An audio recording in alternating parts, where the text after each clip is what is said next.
दासवर्मा करिले निजर प्रार्थी पत्र दाखल।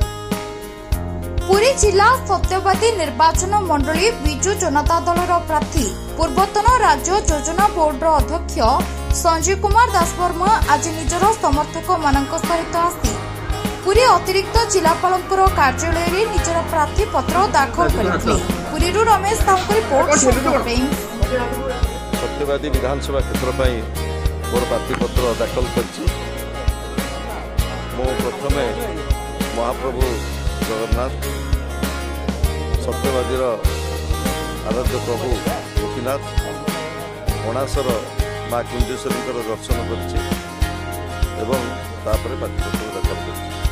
आपण जानते सत्यवादी एक समृद्ध एवं सृजनशील गोटे निर्वाचन मंडली। पंडित गोपबंधु दासंकर से माटी रे एंतुड़ी जलची से माटी हैला पंडित गोपबंधुंकर कर्मभूमि एवं जातीय आंदोलनर प्रमुख केंद्र थिला सत्यवादी। पंचसखांकर जो विद्यालय वन विद्यालय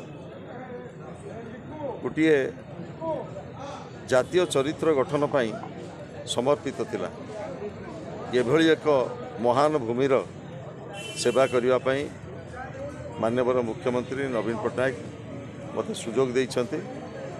मोर गभीर विश्वास सत्यवादी भोटर भाई भणी माने विकासर पक्षभुक्त हेबे एवं जो भोट खंडिक शंख चिन्ह देवे अरूप पट्टनायक को पार्लियामेंट पाई ओडिशार दाबी पार्लियामेंट रे उपस्थापित हब एवं मते विधानसभा को शंख चिन्ह भोट खंडे देले सत्यवादी विकास आहरी अधिक गतिशील। सत्यवादी एक स्वाभिमान निर्वाचन मंडली।